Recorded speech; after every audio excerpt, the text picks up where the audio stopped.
On January 7th, 2018, Michael Turpin checked his phone to find 24 million of his and his company's cryptocurrency missing. Michael and his company didn't know it yet, but they had just been victim of a new type of cybercrime called SIM swapping. SIM swapping. SIM swapping? SIM swapping. Here's ABC 15's Sonu Wasu with what's being called SIM swapping.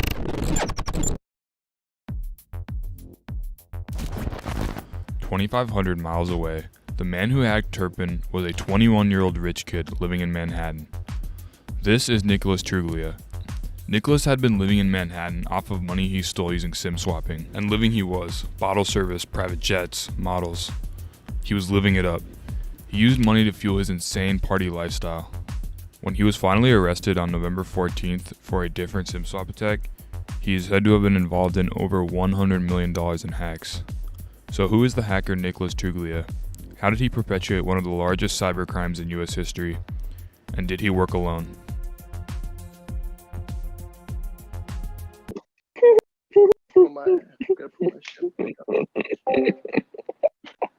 And what's wrong? Why? Like, what is wrong?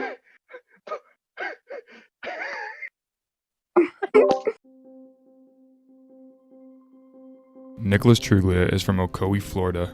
Not too much is known about his early life, but we do know that he was interested in gaming, which eventually led to an interest in the OG users community. This is a community of people who are selling original usernames online.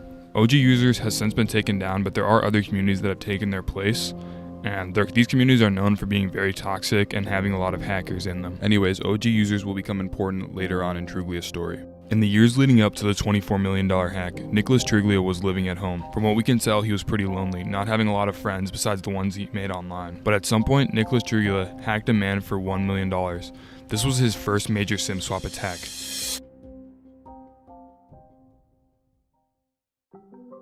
I was at home at my desk and I noticed a notification on my iPhone for a withdrawal request from one of my financial institutions. And I thought, that's weird. I didn't make a withdrawal request. And then I looked back at my phone and I saw that I had no service. I had $1 million stolen that night. It included my daughter's college fund, my retirement. Here's an explanation of the SIM swap attack.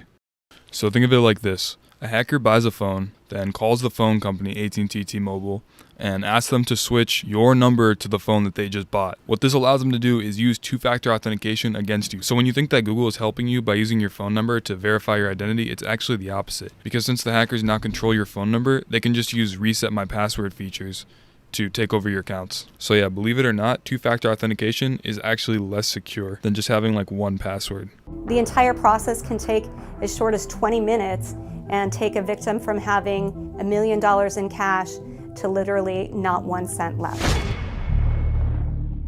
From here, Nicholas Truglia would leave home and set out to live in Manhattan. During this time, he was involved with the community, a group of SIM swappers led by Alice Pinsky. Remember OG users? Well, most of the members of the community actually met on OG users. Anyways, although there is some debate on who was actually in charge of the community, there's a lot of evidence pointing to Truglia being the true mastermind. For example, Alice Pinsky saying that he was threatened by Truglia, as well as the FBI claiming that he has more of a role. I have a use for you. While researching this video, I found a lot of people online who had been interested in SIM swapping. There's actually a whole community of people who are interested in this type of thing. I even found a song dedicated to SIM swapping called Bitcoin Bandit. Well, SIM swap by Bitcoin Bandit.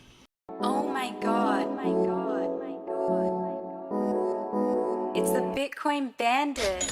I've been in the kitchen, wrist twisting like a trick shot. Most you rappers got no bars like a SIM swap. E-girls dropping ass pics in my inbox. I just spent your whole rent check on a wristwatch.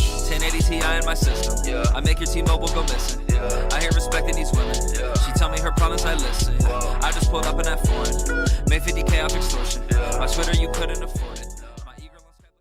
And here's another song by Wyland, all about SIM swapping. Start like half a mil for Walmart, there's no cap. There's no cap. Half a mil for Walmart, there's no cap. When I found out how to SIM swap, they call the trap. Start like half a mil for Walmart, there's no cap. Underneath the Bitcoin Bandit song, I found a comment by a user named Voice, and he claims to have hacked Kim Kardashian. So this is the kind of people that Nicholas Truglia was associating himself with at this time. But also, Voice is a YouTube commenter, so take this with a grain of salt. A massive grain of salt.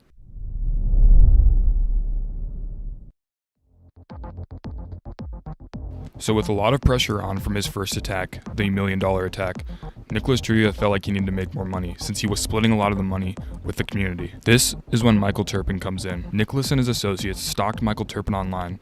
What they did was collect a lot of personal information about him, which they used to get Michael Turpin's phone number and mobile carrier.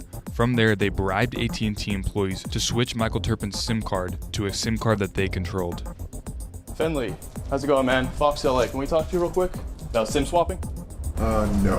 Face-to-face with a phone company employee, accused of opening the door for a new kind of criminal. You didn't take a $3,500 bribe to help SIM swappers? Once getting access to Turpin's phone number, the group used two-factor authentication to break into his drive. From there, they found the password to a Bitcoin wallet containing $24 million in Bitcoin. And in just a few hours, the group transferred all of the coins away to different wallets, laundering it, and getting it out of control of Turpin's hands and into their own. For the first times in their lives, they were rich. Yeah, the criminals got a lot smarter. Why go through all that work? Just bribe somebody.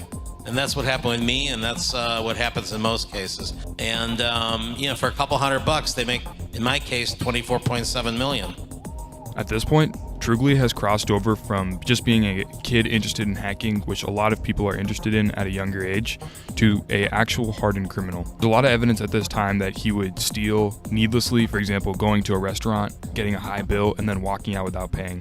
He was very reckless. There are also stories of Nicholas Truglia being at bars where he would brag about how much money he had, telling people that he made more money than everyone in the bar. His original story was that he made the money crypto mining, but eventually he just came clean with it on Twitter. One time Nick tried to get him and his associates to actually go to the Super Bowl with a bunch of escorts, but it ended up falling through. The guy even SIM swapped his own dad. Yeah, his scamming was just completely out of control. Unfortunate for Nicholas, his crazy lifestyle would eventually have to come to an end. So eventually Nicholas Truglia's party lifestyle does catch up to him. He's brought in for the first $1 million attack. The authorities that brought him in are called the React Task Force. Looking for help, Ross went to a group called REACT, a special task force of local, state and federal agencies that fight cybercrime. There's several avenues that we take when we investigate SIM swapping. The first is by tracking the phone. Investigators connected the phone used in this crime to other SIM swapping cases. The scam can't work without someone physically holding a phone and connecting to a US tower. It was clear that the phone used was in Manhattan, so even though we have cell records pointing to Manhattan, a 3-mile radius could be 3 million people, but combined with all of the other evidence that we had, it was very telling that it was in fact Truglia who was in possession of that phone. Now for the $24 million attack, what they did was eventually catch one of the other people involved in the community, which eventually led them to Nicholas Truglia. However, here's why there's a lot of debate on whether Truglia was actually the true mastermind. That's because for this $24 million hack, he was only charged with misuse of a Binance account. And he claims that all he did was accept money for the fraud and did not have any other direct involvement, since there wasn't a lot of evidence tying him directly to the actual SIM swap.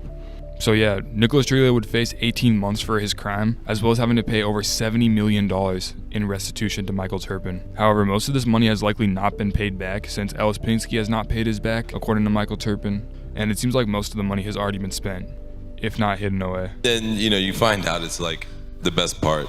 It's a 16-year-old kid ultimately responsible. 15. Yeah.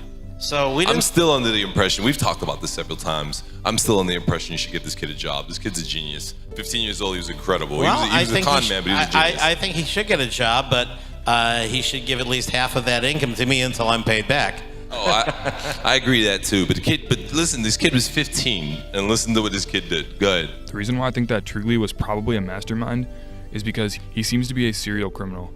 Just 11 hours after making this video, he was rearrested for more SIM swap attacks, which means that he has continued SIM swapping even after getting out of jail. It seems like some of the people that worked with him understand what they did was wrong and have repented and gone back on what they did and said that what they did was wrong. But for Truglia, it doesn't seem to be the way.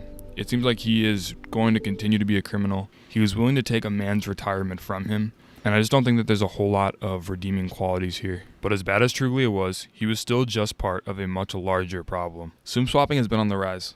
In 2021, $68 million were SIM swapped. That's up 5 times the previous 3 years combined.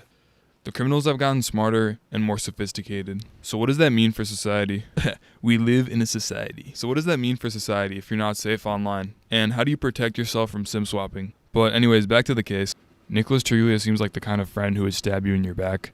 Well, yeah, a lot of his actions that I just found researching this case just points to him actually just being like a criminal and not someone that just like got caught up in a moment. Anyways, if you're interested in seeing more videos like this, please consider subscribing. Peace.